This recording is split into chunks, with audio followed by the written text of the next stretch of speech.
शुरू करें। नमस्कार, आप सभी का स्वागत है यूट्यूब चैनल में। आज हमारे साथ पूर्व उत्तर प्रदेश के मंत्री श्री डॉक्टर नरेंद्र कुमार सिंह गौर जी हैं। आज हम इनसे कुछ बातचीत करेंगे इनके कुछ राजनीतिक जीवन पे और संघ से राजनीति में आने का दौर और आज की राजनीति को ये किस तरह से देखते हैं। आज हम इनसे कुछ बात करेंगे। सर, बहुत बहुत स्वागत है आपका। तो आप तो संघ में थे, तो राजनीति में आने का कैसे आपने सोचा? देखिए, मैं बहुत वर्षों तक राष्ट्रीय स्वयंसेवक संघ का कार्यकर्ता रहा। 1991 में विभाग कार्यरत था, प्रयाग विभाग कार्यरत था जी। और उसके पहले मैंने कभी सोचा भी नहीं था कि मुझे राजनीति में जाना है। शहर उत्तरी विधानसभा क्षेत्र जहां हम लोग बैठे हुए हैं, ये प्रदेश की सबसे इंटेलेक्चुअल प्रबुद्ध क्षेत्र है। जी। यहाँ चाहे जनसंघ रहा हो या भारतीय जनता पार्टी, कभी न जनसंघ जीता था न भाजपा जीती थी। डॉक्टर मुरली मनोहर जोशी फिजिक्स में प्रोफेसर थे, मैं भी वहाँ प्रोफेसर था, वो राष्ट्रीय अध्यक्ष थे। अब सब भाजपा को लगा कि यहाँ अगर कोई चुनाव जीत सकता है वो मैं जीत सकता हूँ। तो चूँकि मैं संघ का विभाग कार्यरत था, सामान्य कार्यकर्ता था नहीं कि मुझसे कहेंगे हम राजनीति चले जाएंगे और टिकट मिल जाएगा। तो ये बात उन्होंने इच्छा व्यक्त की। यहाँ पर उस समय राजनाथ सिंह पर्यवेक्षक बन के यहाँ पर आए और मैं यहाँ पर उस समय था भी नहीं, मुझे मालूम भी नहीं था। अच्छा, आपको मालूम ही नहीं था कि आप राजनीति? हाँ, मैं गांव गया हुआ था। अच्छा। डॉक्टर अमर सिंह जी यहाँ विभाग प्रचारक थे। अच्छा। मैं गांव से जब लौट के आया तो मुझे बताया डॉक्टर अमर सिंह जी कि आपका यहाँ से पैनल में नाम यहाँ से गया है। तो मैं आश्चर्यजनक हुआ कि मेरा नाम कैसे चलेगा। मैंने तो इच्छा भी नहीं जारी कभी राजनीति की भी नहीं? हाँ, राजनीति की नहीं थी। तो जब ये बात हुई और चूँकि डॉक्टर जोशी जी के साथ में हमारे टीचर भी रहे, हमारे साथ काम कर रहे थे जी, उनकी इच्छा थी कि मैं राजनीति में आऊँ। और चूँकि इस क्षेत्र में इसके संघ के साथ साथ इलाहाबाद विश्वविद्यालय देश के 4 प्राचीनतम विश्वविद्यालयों में है।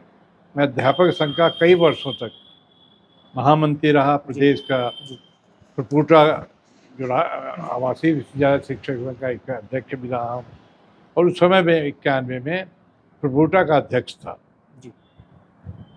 तो यहाँ पर उसके नाते, विश्वविद्यालय शिक्षक के नाते यहाँ पर हमें अधिकांश सभी लोग जानते थे।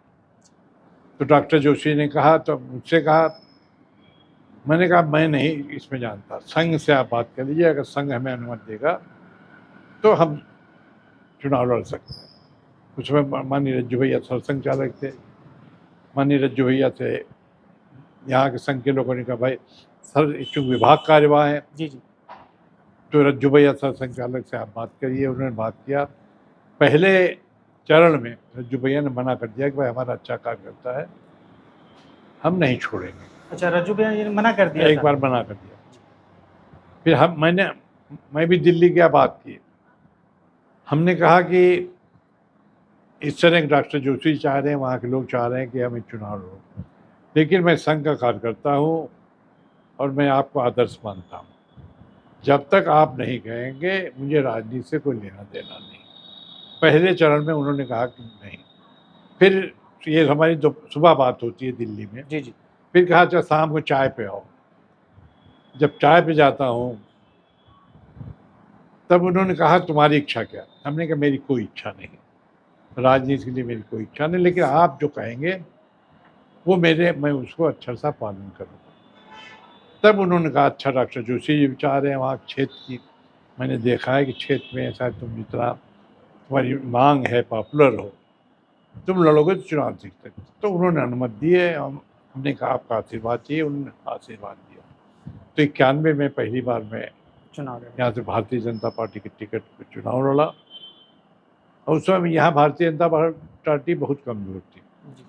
चूँकि संघ का मैं कार्यकर्ता था, विभाग कार्यवाह था, तो संघ की पूरी ताकत और भाजपा के लोग चुनाव लड़े। यहाँ अनुग्रह नाथ सिंह छासंघ के अध्यक्ष रहे। जी, उसके पहले 2 बार वो विधायक रह चुके हैं। उनको चुनाव हराना बड़ा कठिन था। क्योंकि मैं यूनिवर्सिटी प्रोफेसर था शिक्षक छात्रों में मेरी भी बहुत पकड़ थी, जी तो इसके कारण 91 में पहली बार चुनाव लड़ा और जीता। और उस समय उत्तर प्रदेश के अंदर बहुमत में भारतीय जनता पार्टी आई, पार्टी थी। सरकार बनी, मैं उच्च शिक्षा श्रम एवं सेवा योजना मंत्री मंत्री बना। बने जी। और उस समय अयोध्या में राम मंदिर उस समय आंदोलन चल मंडल ही का रहा मंडल था। चल ही रहा था देश भर 1.5 में। साल में जब अयोध्या में विवादित ढांचा रहा, उसके बाद वो सरकार चली गई। चलिए फिर उसके बाद 93 में 93 चुनाव में हुआ, फिर आप 96 में हुआ, 2002 2002 में हुआ। चारों बार लगातार मैं यहाँ से विधायक हुआ। 96 से 2002 में जब पुनः सरकार बनी, पहले मायावती और भाजपा दोनों भाजपा ने 6 मिलकर महीने सरकार के साथ बने। में। तो 6 महीने पहले तय हुआ था कि मायावती 6 महीने मुख्यमंत्री रहेंगे, बाद में कल्याण सिंह। कल्याण सिंह तो मायावती मुख्यमंत्री बनी, उनके साथ भी मैं मंत्री बना, उच्च शिक्षा प्रावधिक शिक्षा मंत्री। लेकिन उसके बाद 6 महीने के बाद उन्होंने लगभग आनाकानी की जी जी कि हम सरकार नहीं गिर गई। छोड़ेंगे। तो फिर परिस्थितियाँ से आप अवगत है, राजनीति को लंबा मैंने से कहना चाहूँगा। उसके बाद परिस्थितियाँ बदली, फिर माननीय कल्याण सिंह मुख्यमंत्री बनते, उनके साथ भी मंत्री बनता, यही उच्च शिक्षा प्रावधिक शिक्षा विभाग मुझे मिला। फिर राम प्रकाश जी के साथ भी मैं मंत्री रहा, राजनाथ सिंह के साथ भी मंत्री रहा, तो 5 साल उधर भी मंत्री रहा। फिर उसके बाद विपक्ष में भी नाते हमने विधायक रहा। तो विधायक के नाते, मंत्री के नाते मैं प्रयागराज, चूँकि ये अपनी भारतीय संस्कृति के लिए गंगा यमुना सरस्वती का संगम है, इसके लिए जाना जाता है। यहाँ उच्च न्यायालय है, शिक्षा का केंद्र है इलाहाबाद विश्वविद्यालय, उसके लिए जाना जाता है, राजनीति का भी केंद्र है। जब doctor Joshi ji HRD minister बने, मैं उच्च शिक्षा मंत्री बना, तो इलाहाबाद को शैक्षिक पहचान, शिक्षा में बढ़ावा देने का हम लोगों ने बहुत काम किया। उत्तर प्रदेश इतना बड़ा प्रदेश था, लेकिन कोई मुक्त विश्वविद्यालय नहीं था। जी जी तो हम लोगों ने यहाँ पर मुक्त विश्वविद्यालय खोला। अगर हम चाहते उसका नाम किसी भाजपा जनसंघ के बड़े नेता जो स्वर्गीय उसके नाम पे कर सकते थे, रखा जा सकता है। लेकिन मेरा मानना आज भी है, पहले भी था जब मंत्री भी था, कि शिक्षा में राजनीति नहीं होनी चाहिए। जब मैंने प्रस्ताव उसका कैबिनेट में उठाया, मैंने माननीय कल्याण सिंह मुख्यमंत्री से हमने कहा उसका नाम राजेश पुरुषोत्तम दास टंडन, भाई कांग्रेस के थे, स्वतंत्रता संग्राम सेनानी थे, हिंदी के महान समर्थक थे, उनके नाम पे रखा जाए। तो उनके नाम पे हम लोगों ने उत्तर प्रदेश राजेश टंडन मुक्त विश्वविद्यालय, तो पहला मुक्त विश्वविद्यालय यहाँ पर खुला। डॉक्टर श्यामा प्रसाद मुखर्जी के नाम पर यहाँ पर फाफा में डॉक्टर श्यामा प्रसाद मुखर्जी राजकीय महाविद्यालय खोला। कटरा में कन्या महाविद्यालय इंटर कॉलेज खोला। हाफा में कन्या इंटर कॉलेज खोला। डॉक्टर जोशी ने ट्रिपल IIT खोला। मोतीलाल नेहरू इंजीनियरिंग कॉलेज को डीम्ड यूनिवर्सिटी का दर्जा दिया गया। तो शिक्षा का विस्तार ये हम लोगों ने किया। और एक शिक्षा, जैसा मैंने कहा, शिक्षा में राजनीति नहीं होनी चाहिए, शिक्षा में क्वालिटेटिव इम्प्रूवमेंट हो। 91 के पहले हाई स्कूल इंटरमीडिएट में नकल धुआंधार होती थी, नकल का बोर्ड बना था। ये हम लोगों की सरकार थी, माननीय कल्याण सिंह की सरकार थी, माननीय राजनाथ सिंह से माध्यमिक शिक्षा मंत्री थे, मैं उच्च शिक्षा मंत्री। हम लोगों ने बहुत कठोर कदम, नकल विरोधी कानून उस समय बनाया। एक ही बार परीक्षा हुई, बहुत खराब रिजल्ट आया, बहुत खराब, लेकिन लोगों ने उसको स्वीकार किया कि इससे हमारी शिक्षा पद्धति, परीक्षा पद्धति सुधरेगी, और उसको हम लोगों ने करके दिखाया था। अच्छा, एक सवाल इसमें रहेगा कि पहले की शिक्षा और आज की शिक्षा जो इस दौर में आप देखते हैं, उसमें आप सबसे बड़ा अंतर क्या समझते हैं? नहीं, देखिए, इधर ये तो शिक्षा का विस्तार तो बहुत हुआ। अब जैसे एक और मैं बात करूँ, जब मैं प्राविधिक टेक्निकल एजुकेशन मिनिस्ट्री में था, उत्तर प्रदेश के अंदर जब मैं प्राविधिक शिक्षा मंत्री बना, तो केवल सरकारी इंजीनियरिंग कॉलेज थे। इतना बड़ा प्रदेश, हमारे बच्चे यहाँ पर इंजीनियरिंग नहीं पढ़ सकते थे, कुछ ही हज़ार सीटें थी। तो यहाँ के बच्चे इंजीनियरिंग पढ़ने के लिए दूसरे प्रदेशों में जाते थे, डोनेशन देते थे, वहाँ इंफ्रास्ट्रक्चर कॉम्प्लेक्स रहती थी। तो हमने संभवतः 98-99 में निजी क्षेत्र में इंजीनियरिंग कॉलेज खोलने का निर्णय लिया, और हमारे प्रदेश में निजी क्षेत्र में इंजीनियरिंग कॉलेज खुले। अब हम कह सकते हैं कि आज हमारा उत्तर प्रदेश का छात्र बाहर प्रदेश किसी प्रदेश का मोहताज नहीं है, यहीं पर पढ़ सकते। लेकिन इसमें एक जरूर, बाद में सपा सरकार आई, बसपा सरकार, इन्होंने इतने कॉलेज खोल दिए जितनी आवश्यकता नहीं थी उससे ज़्यादा खोल दिए। नकल भी क्योंकि धुआंधार टेक्निकल हुई। एजुकेशन में नीड के 2 गुना कर लीजिए, 5 गुना कर लीजिए, 50 गुना आपने कॉलेज खोल खोल दिए, जहाँ इनको 5,000 10,000 की नौकरी नहीं मिल रहा है इंजीनियरिंग ग्रेजुएट्स को। तो ये उचित नहीं। इसीलिए मेरा कहना है शिक्षा में राजनीति नहीं होनी चाहिए। अब आज जैसे शिक्षा है, आज 5 साल माननीय योगी और आदित्यनाथ जी हमारे मुख्यमंत्री हैं, दूसरा टर्म चल रहा है। बेसिक शिक्षा हमारी जड़ है, उससे सुधार होना चाहिए। मैं ये कह सकता हूँ इधर योगी जी की सरकार में पहले क्या होता था, प्राइमरी स्कूल में एवजी टीचर हुआ करते थे। एक बार मुलायम सिंह जी मुख्यमंत्री थे, मैं विपक्ष में था, हमने ये सवाल उठाया था, बहुत नाराज हुए हमसे। हमने कहा मुख्यमंत्री जी, लोग रेगुलर टीचर नहीं चाहते, वहाँ पर 2,000 5,000 में लोकल लोगों को एवजी टीचर करके नियुक्त कर दे रहे हैं, वो पढ़ा रहे हैं।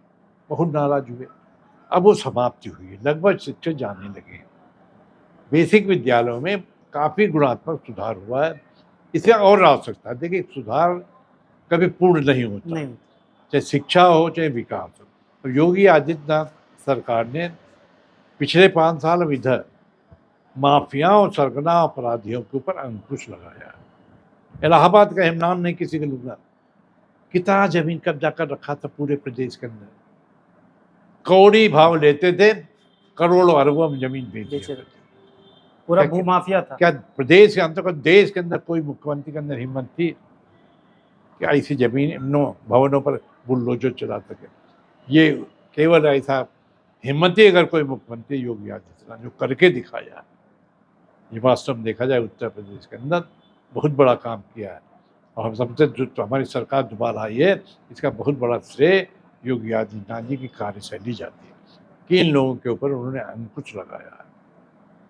मेडिकल चिकित्सा व्यवस्था, ये प्रयास कर रहे हैं कि हर जिले के अंदर एक हमारा मेडिकल कॉलेज खुले।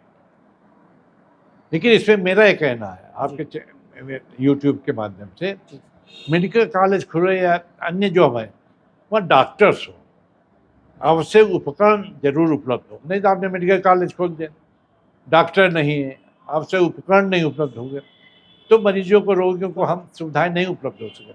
ये भी वास्तव होना चाहिए, जब खोलिए तो सारे मिनिमम जो रिक्वायरमेंट है वहाँ पर पूरी हो। और प्रदेश के अंदर निवेश खूब हो रहा, बाहर से लोग आ रहे हैं, अन्य प्रदेशों से लोग आ रहे हैं, निवेश यहाँ पर हो रहा है। और इतना ही नहीं, एक योगी जी ने और उत्तर प्रदेश के अंदर नई चीज़ किया, 1 डिस्ट्रिक्ट 1 प्रोडक्ट। तो हर प्रदेश के अंदर कोई न कोई विशेषता होती है। जैसे यहाँ भदोई है, कालीन उद्योग है, कि मुरादाबाद में ये पीतल का काम होता है, फिरोजाबाद में ये कांच का है। तो वहाँ पर इन चीज़ों को बढ़ावा देना, सरकार प्रोत्साहन दे रही है। तो इस तरह से उत्तर प्रदेश के अंदर विकास हो रहा है।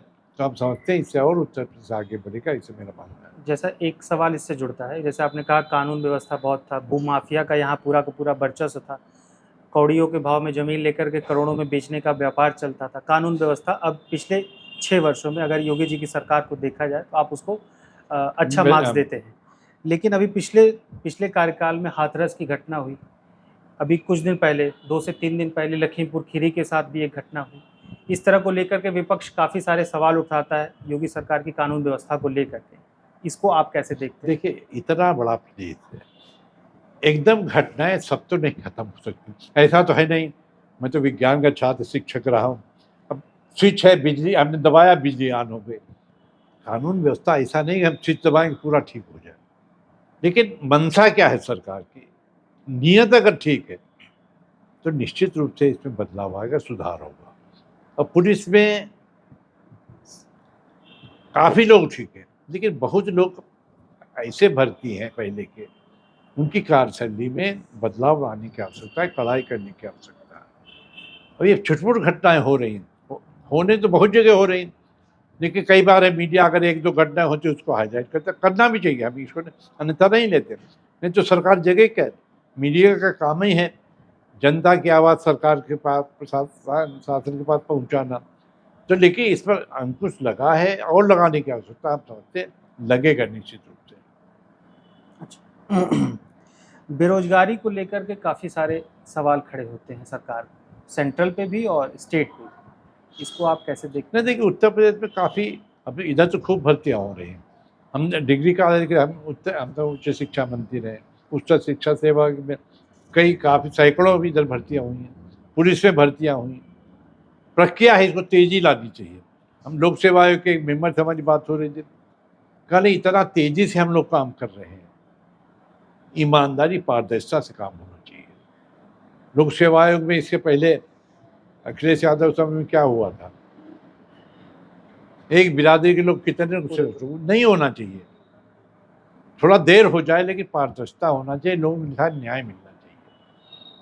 ये हम जरूर आप कहें कि रोजगार लोगों को मिलना चाहिए, बेरोजगार हैं, जितनी वैकेंसीज हैं चाहे केंद्र में या प्रदेश में, इसको सरकार को प्राथमिकता के आधार पर भरना चाहिए। कम से कम गवर्नमेंट वैकेंसीज है उनको भरना चाहिए। अभी इलाहाबाद यूनिवर्सिटी में कुछ फीस वृद्धि को लेकर के आंदोलन चल रहे हैं और इलाहाबाद यूनिवर्सिटी प्रशासन का कहना है कि 100 साल बाद फीस वृद्धि हुई है, बट कुछ लोग छात्र लोग आमरण अनशन पे बैठे हुए हैं। इसको आप किस तरह से देखते हैं? नहीं, तो ये तो सही बात, फीस तो बहुत वर्षों बाद बढ़ी है, लेकिन ये ऑटोनोमस है, ये तो कुलपति जी के हाथ में वो क्या निर्णय लेती है, उनको टोटलिटी में विचार, इस पर विचार उनका कहना है कि ऊपर से उनके ऊपर दबाव है। ऊपर से कोई दबाव नहीं। अगर कहती है दबाव है तो गलत कहती है। विश्वविद्यालय ऑटोनोमस स्वायत्त होता है, कुलपति के ऊपर कभी दबाव नहीं होता। अगर वो कहती है दबाव, गलत कहती है। 2024 में आपकी क्या राय है? भाजपा रहेगी या कोई और आएगी? बिल्कुल भाजपा रहेगी। अभी मोदी जी का कोई विकल्प ही नहीं, पसंगा भी नहीं कोई है। लेकिन विपक्ष तो लेकिन चुनाव देखिए, कुश्ती होती है, चाहे कमजोर पहलवान हो जो बड़ा पहलवान, कुश्ती होती है, चुनाव होगा, लेकिन मोदी जी का विकल्प नहीं कोई। तो राहुल जी पूरा दक्षिण से उत्तर तक पूरा पदयात्रा कर रहे हैं। अरे पहले अपनी पार्टी को संभाल ले, अपने दल को संभाल ले। कांग्रेस के लिए तो उनकी पार्टी उनके लिए घातक है, और पार्टियां कम वही लोग हैं, रोज क्वेश्चन को सुनने को मिल जा रहा है। करण सिंह का आता कि अब हमें लेना देना नहीं। देखिए किसी भी पार्टी ने, हम जगह उसकी बात करें, हर पार्टी को अपने वरिष्ठ लोगों की इज्जत करना चाहिए, सम्मान करना चाहिए। करण सिंह को क्या चाहिए? अब कोई पद तो नहीं चाहिए, बहुत पद मिल चुका। आप उनको कभी पूछ लीजिए, इज्जत कर लीजिए, तो वही बहुत बड़ी बात है। गुलाम नबी आज़ाद भी कुछ, गुलाम नबी आज़ाद तो बहुत अवसरवादी है। देखिए जितना बहुत अवसरवादी, जितना कांग्रेस पार्टी ने उनको दिया, इतना सा पार्टी में किसी को नहीं दिया होगा। क्या नहीं दिया उनको?